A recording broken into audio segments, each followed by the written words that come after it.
Hello, and welcome to A Fan Reads Bantha Tracks. This time, I'm going to read Bantha Tracks, issue number 16, 1982. Oh, but first, before I begin, I gotta show off my collection over here. It is so cool, all this really new Star Wars collection, especially since The Empire Strikes Back came out, and they came out with all this new stuff, like the Snowspeeder and Dagobah. I'm so excited. I cannot wait to collect more, especially when Revenge of the Jedi comes out and they come out with more stuff. My collection is going to be huge. You'll see. So, let's begin with Bantha Tracks number 16. This is an interview, and I really hope it's interesting because some of the interviews are kind of a snore fest. And this one has Carrie Fisher. Let's see. Well, let's begin. It's Bantha Tracks Goes to L Street, Part 1. Whoops. EMI L Street is a short 10-hour flight across the Atlantic and a long hour's drive through London's rush hour traffic away from the fan club headquarters. London's rush hour traffic proved to be a flight through an asteroid belt of swirling vehicles all driven on the wrong side of the road. We leave the maelstrom of motor cars to dock at a large cluster of buildings, really no different from any other well-run industrial center when viewed from the street. It looks dull. There is a tinge of disappointment, but we realize that all the movie magic we expect to see can only be found in the work and genius of the people here. In these hangar-like buildings, that genius is being harnessed to create the magic that will be Revenge of the Jedi. As our van pulls up to the production office, segments of the Millennium Falcon are being lined up to await storage. We have arrived. At L Street's production office, Pat Carr, assistant production manager, beams a smile that could light up an airport as she handles those thousands and one details that keep production running. One such detail is orienting newcomers from America. The first camera unit is filming on stage 5, with Richard Marquand directing a particular new character's lines and interactions with the main cast. The second unit is on stage 8 shooting static close-ups, door closing, and interiors. Carpenters are finishing up a gigantic interior on the Star Wars stage. Plasterers are working on stage 3 and 7, grips are striking stages 2 and 9. Would we care for a cup of tea or coffee? No, I'm sorry. You can't see any of the production crew right now. They are all busy at rushes or off seeing to this detail or that. After all, they wouldn't still be in the office. It's 8 a.m. already. We collect our first daily call sheet and record intricate directions to the office of the unit publicist, Gordon Arnell. A call sheet is an exhaustive layout of the day's filming schedule. Call sheets list director, stage, set, unit call, artist, stand-ins, stunt department, crowd, props, SFX, camera, art department, transportation, catering, and a myriad of other production requirements. Every sheet abounds with the new names of characters and places that will soon become an integral part of the Star Wars universe. Gordon fills us in further on the day's activities, including the fact that this is Carrie Fisher's last day. Oh, her last day. Tomorrow, she will start a 3-week vacation while they shoot scenes she won't appear in. Gordon arranges for us to have a few minutes with Carrie before she leaves. In a short while, Carrie's car will arrive and she has to make her flight. Armed with tape recorder and a short list of questions, we appear before her door during a break and launch into our first interview. Carrie, can you tell us something about your early days while you were making Star Wars? I grew up in the Star Wars saga. While everyone else was 25 to 30, I was only 19 when the filming started. I wasn't even fully formed physically. You can see me growing in each new episode. I used to kid everyone on the set by saying that I had an excuse. After all, I was a teenager. But why were all these grown-ups shooting guns and playing with all the big toys? I almost think I look totally different now that I have lost all my puppy flesh, and so on. I came into Star Wars straight from an English drama school. Quite a jump. I played Leia Organa, who was royal. That was a part I had never played and a type of acting I wasn't used to. Leia is angry, which is part of her strength, but not all of it. She was very clear about her responsibilities toward her cause, the rebellion, and that was it for her. That commitment didn't leave her any time for relationships. While it was okay for the boys to be strong, that same strength made Leia seem somehow almost mean or sarcastic with her my way or no way attitude. Basically, Leia is the only female in the Star Wars saga. Oh, there are Aunt Beru and some new characters in Revenge of the Jedi, but Leia remains the main female role. Originally, I was known as the girl. During my first day on the set, someone described the next scene I was in as the girl crossed the room and exit stage left. The camera operator will have to pan to keep her in frame. I asked whether I was the girl or the camera operator. They got the idea, and now I'm an honorary camera operator. How has each movie differed? Each film is unique. Each episode has its own director with his own totally different way of working, and it was lovely having a chance to work with all of them, yet there is still that thread of continuity between the movies.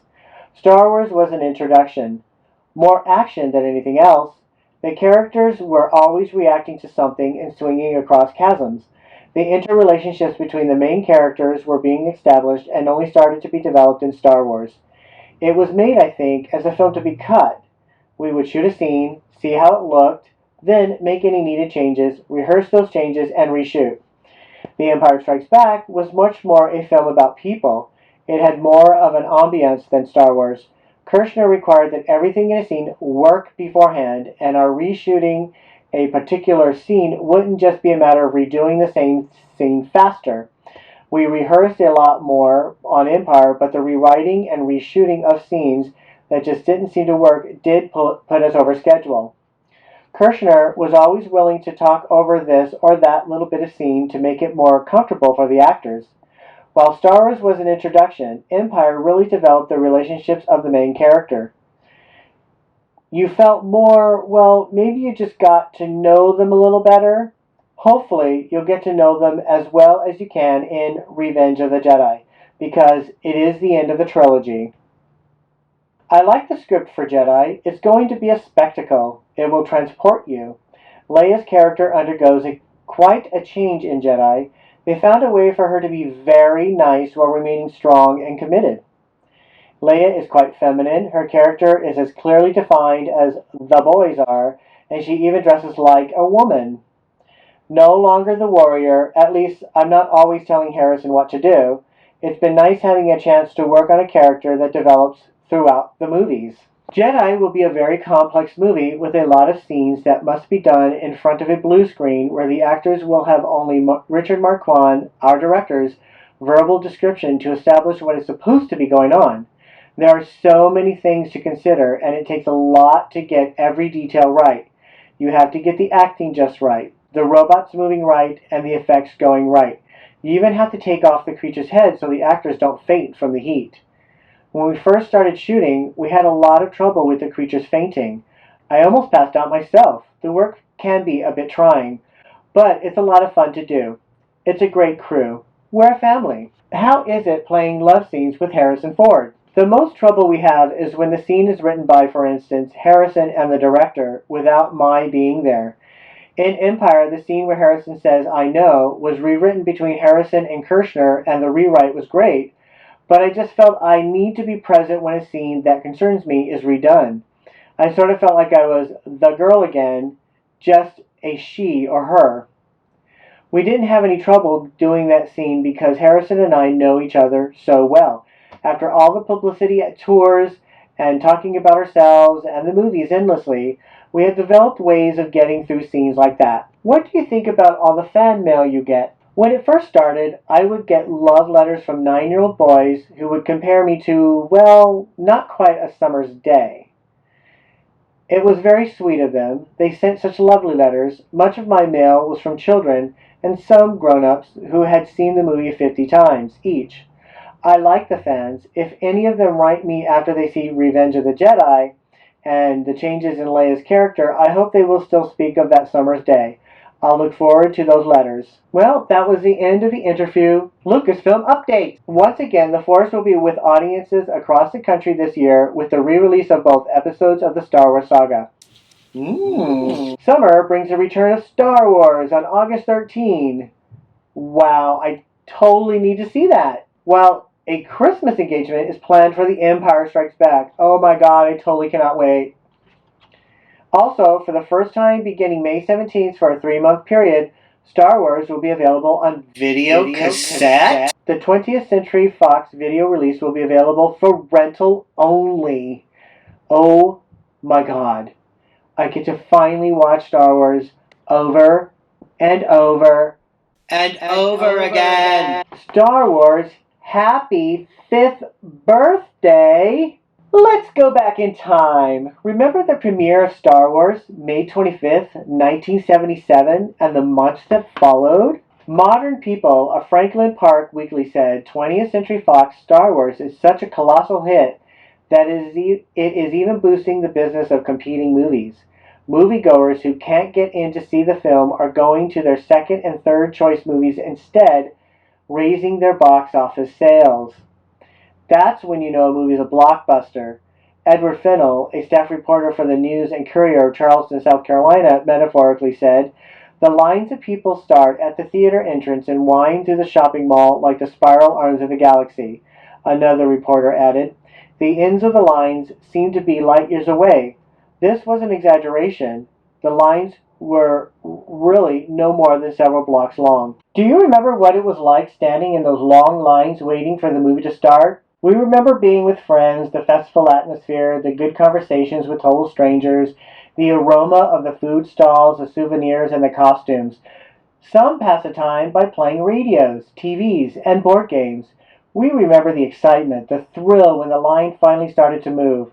Sometimes sing-alongs were organized inside to keep everybody sane during those last few minutes when the wait seemed almost unbearable. Star Wars moviegoers also consumed record amounts of popcorn, all bought before the film began, of course. When the 20th Century Fox logo and theme appeared, followed by a Lucasfilm Limited production, the crowd went wild, shouting and screaming in one large, inarticulate bellow of sheer joy until the words, "A long time ago in a galaxy far, far away," appeared. Then everyone fell into respectful silence as we were transported into the Star Wars universe. One theater manager said, "It's the only movie I've ever known where people clapped throughout the film. Star Wars captivated its audiences. We applauded until our hands hurt." Scores of theaters, full to capacity, turned away hundreds of paying customers opening night. In England, Star Wars screenings started selling out 3 months before it was released. There is even a growing informal fraternity of people who have seen the film 100 times. The Friday before Star Wars premiered, Fox stock sold for $11.75 a share. The following Monday, a share of Fox traded as high as $21 and rose to $25 subsequently during the year. People who said they never stayed for a film twice in their lives sat through Star Wars twice. Kevin Bush, a projectionist at the Laurel Theater in San Carlos, California, has shown Star Wars 600 times, enough to wear out 3 prints and grow tired of the film. He still likes it though. One coat and tie-clad moviegoer caught making a clandestine afternoon movie attendant said, "I don't mind telling you what I think about it, but don't use my name. My boss thinks I'm sick." Star Wars played so long at one theater that Randy Sue Coburn, a Washington Star staff writer, reports, 3 children passing the Uptown Theater the other day stopped to relive their favorite moments from Star Wars by looking at display case photographs of Wookiees, robots, and blazing lightsabers. One of them, obviously too young to read, stood in front of a window labeled "Coming Attractions," with a puzzled look on his face. Pointing to a picture of John Travolta kissing Olivia Newton-John, a production shot from Greece, he said, "I don't remember this part." His confusion is understandable. Star Wars has been playing at the theater for over a year. The Star Wars appeal was universal. In May of 1978, there was a special screening of Star Wars in Peking, China. One source said some Chinese youths were so intrigued that they managed to get into all 3 screenings. Another Peking paper said, "Star Wars is an expression of the USA way of life." Star Wars received numerous awards.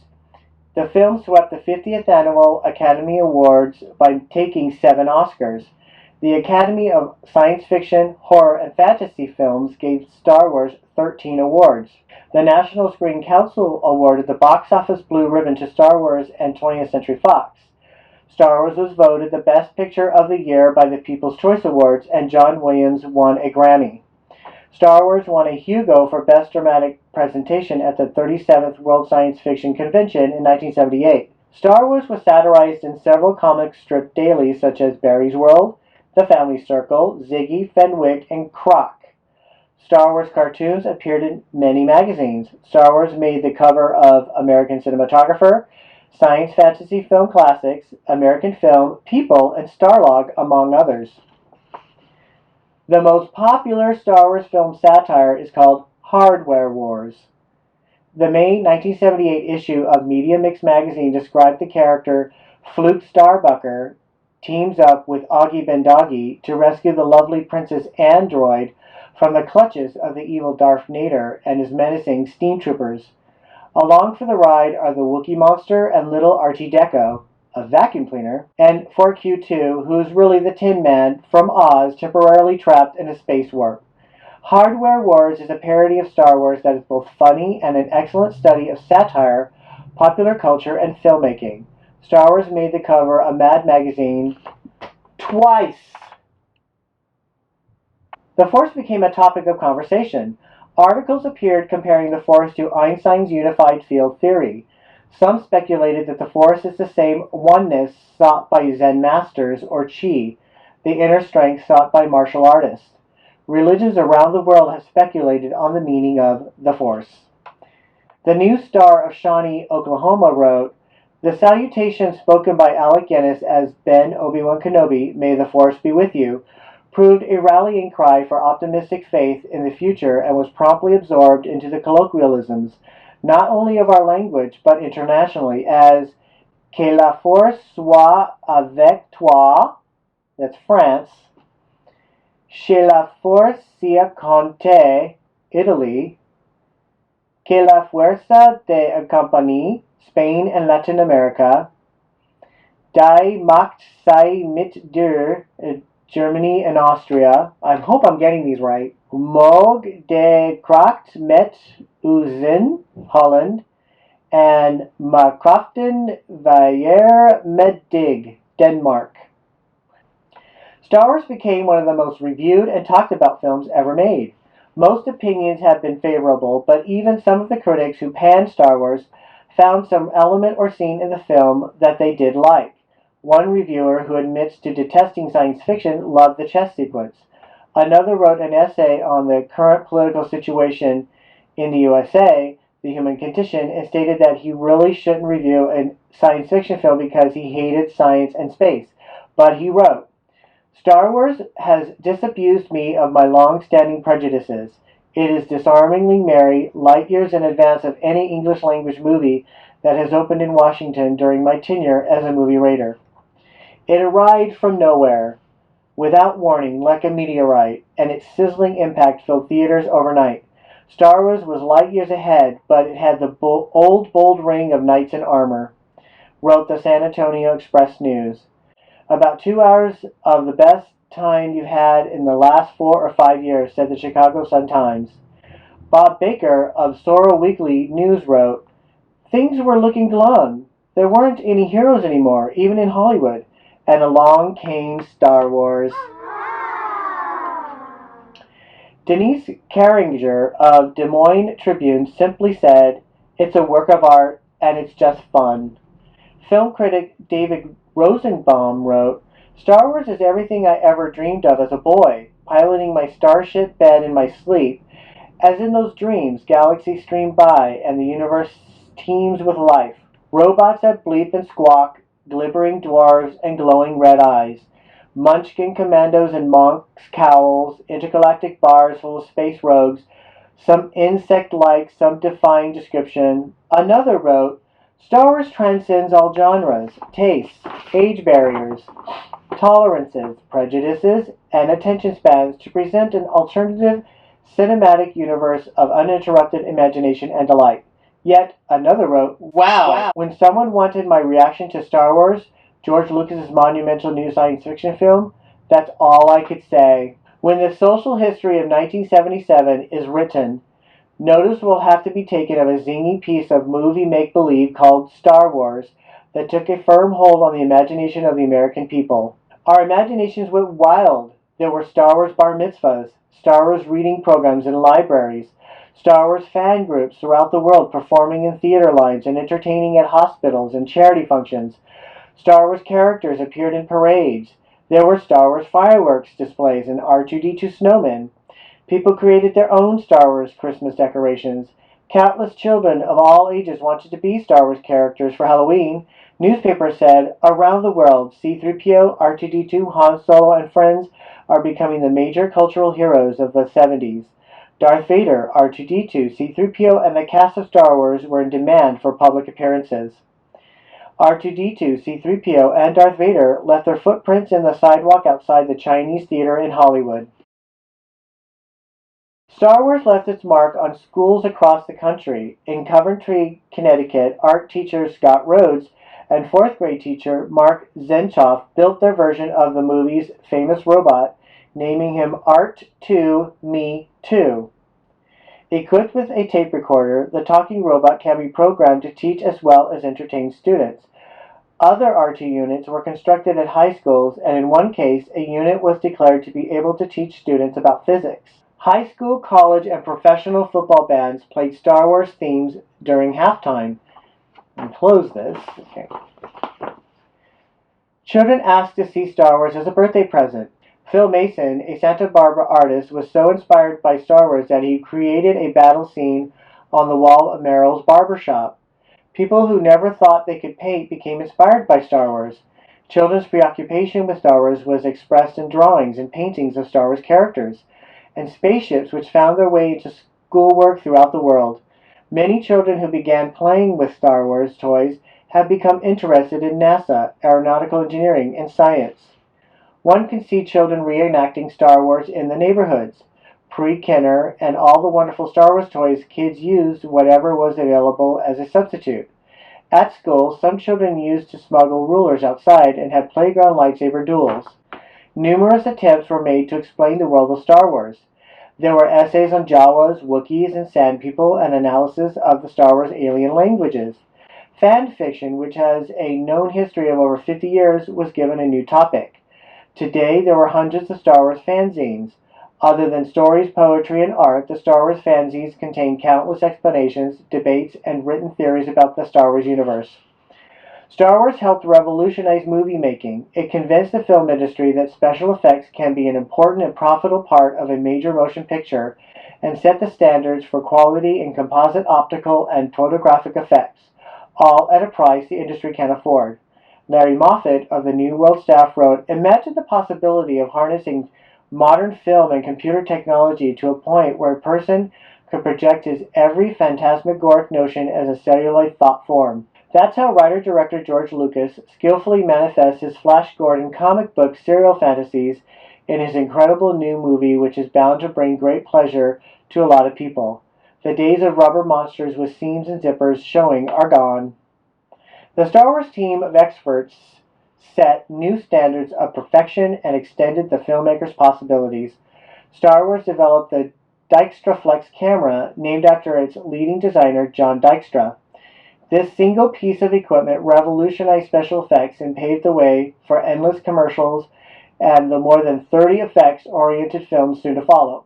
The 40-second animated Death Star trench sequence helped to establish computer graphics as an integral part in the evolution of entertainment. Star Wars introduced the idea of believably used spaceships, and big used spaceships at that. Alan Asherman of the Screen Superstar summed it up. Star Wars is so beautifully successful because it communicates the enjoyment of its creators, including the special effects devotees who can produce miracles so well because they believe in miracles themselves. So do we. Thank you, George. From your fans. All right, what else is in Bantha Tracks?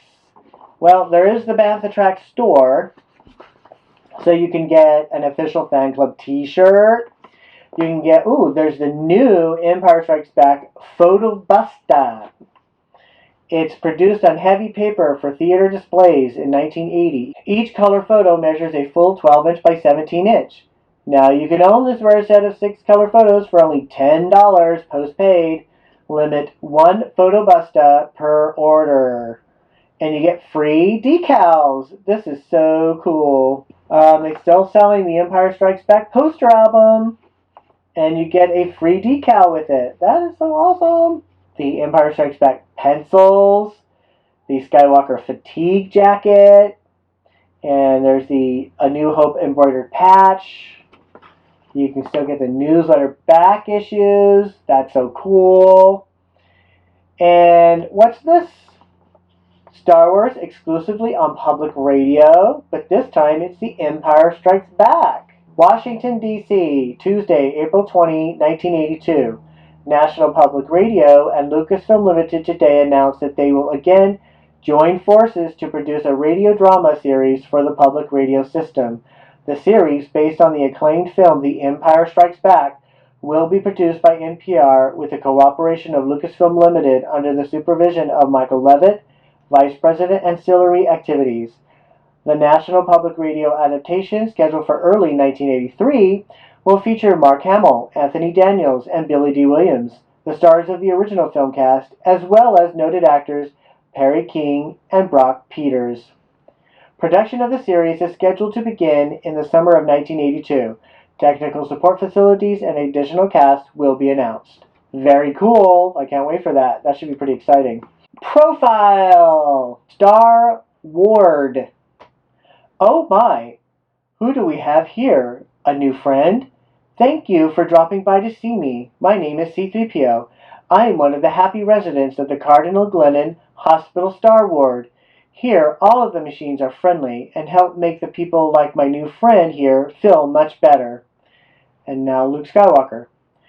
Well, you know, C-3PO, that it isn't just the machines that help the children here at Cardinal Glennon. It's the people that make Star Wars special. They are all experts in understanding people like our new friend here. Dialogue from a new Star Wars movie? Anthony Daniels and Mark Hamill making personal appearances at a hospital? No, but C-3PO and Luke Skywalker, along with R2-D2 and Darth Vader, do play an important part in a story on tape that introduces patients in a hospital X-ray department to Star Ward, a unique place where children come first. Star Ward is a corridor of giant Star Wars paintings created by Dan Monahan, where the children can rub a finger over the jointed legs of an AT-AT walker with no one telling them not to touch. Let's find out how Star Ward came into existence. When the Cardinal Glennon Memorial Hospital for Children opened in 1958 in St. Louis, Missouri, Dr. Armand Broder, Chief of Radiology, looked at the X-ray department through children's eyes. They are put into a group of strangers with big pieces of equipment. It's a foreign setting with blank walls like a prison. Wanting to give young patients cheerful and entertaining surroundings, he soon had the X-ray rooms, hallways, even bathroom, the Bat Room, painted with colorful and familiar figures: Donald Duck, Peter Pan, Batman, Snoopy. A different cast of characters every 5 years. 2 years ago, a new corridor was constructed, and Dr. Broder commissioned Dan Monahan, a high school teacher by profession, to create giant Star Wars paintings. Dan thought he was being humorous. My specialty was miniatures. I decided to try it anyway. Very soon, I realized I was still painting miniatures, hundreds of them in one large painting. Each part of the painting is a miniature: bolts, cracks, smoke, fires, characters' fingers or eyes. Children prefer to stand only a foot from the painting, looking at each little part of it. Since the paintings in the large frames are almost 8 feet tall, the child feels almost as if he could actually step into the paintings and be part of the magical world of Star Wars. The biggest painting, Death Star Battle, is 16 feet wide. When the children see a large painted familiar machine like an AT-AT walker, the large X-ray machine seems less frightening. Painting a huge picture from a small photograph takes expertise, but it's even more remarkable when you consider that Dan's had no formal art training. He started to paint in the Army 12 years ago with a box of oils and how-to book, because the kids like to touch the lumps of paint, especially on Darth Vader's control panels. Dan uses acrylic paint, applying it thickly with brushes, knives, even his fingers, then seals it with several coats of gloss varnish. Dan can only work at home on the weekends. He's the head of the history department at a girls' academy, where he also teaches theater arts. Dan does all the voices from Darth Vader to C-3PO on the tape children hear when they enter Star Wars. Even though it's a time-consuming job, the cost of supplies is his only remuneration. It's a labor of love. It certainly makes us all uplifted when we hear about the magic these paintings have had on the kids. They can be overheard discussing the complexities of the plot of Empire. In the meantime, they have temporarily forgotten their illnesses. Many children return once recuperated just to see the paintings again and look for new ones. Tours of school children, newspaper reporters, and TV crews visit Star Wars. I've never seen such a reaction since we started, says Dr. Bordur. The greatest thing is seeing these kids of all ages who are sad or crying or very ill, suddenly perk up with big smiles on their faces. They see old friends and they begin to realize that we're friends too, and we're going to help them get better. And that's what it's all about. It's obvious that the children at Cardinal Glennon Memorial Hospital are not only cared for, but cared about. All right, let's see, what else is here? We have a little information about renewals. 1982 is going to be a very exciting year. We hope you decide to stay with us through the first-hand coverage of Revenge of the Jedi. Remember, when you renew, you'll receive 4 more issues of Bantha Tracks, all the fan club benefits, and the Empire Strikes Back Summer 1981 re-release one sheet. And it looks awesome! This beautiful color poster features the art of Tom Young, measures a full 27 inches by 41 inches. The one sheet will be sent to you rolled, not folded. One sheets are movie marquee posters and can sometimes be found in memorabilia stores for very high prices. A true collector's item. Members with May 1982 expiration dates, it's time to renew.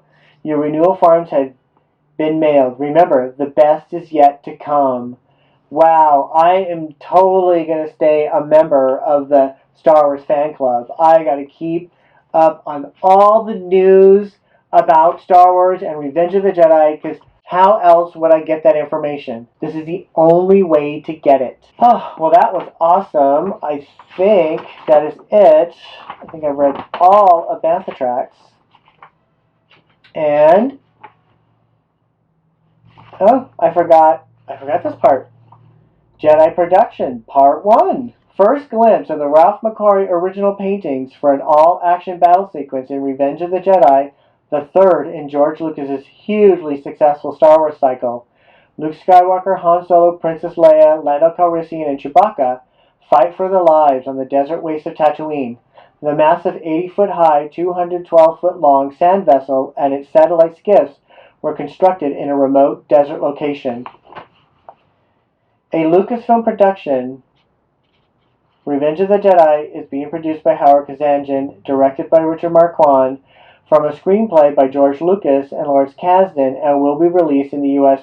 and Canada on Friday, May 27, 1983. A massive metal door filters out the blinding Tatooine sunlight, closing off their only escape route as C-3PO and R2-D2 are intercepted in the entrance hall to Jabba the Hutt's desert palace by his sinister Major Domo, Bib Fortuna. Ooh, these are some really cool pictures. Alright, well, that is it for Bantha Tracks issue number 16. Thank you for watching, and may the Force be with you.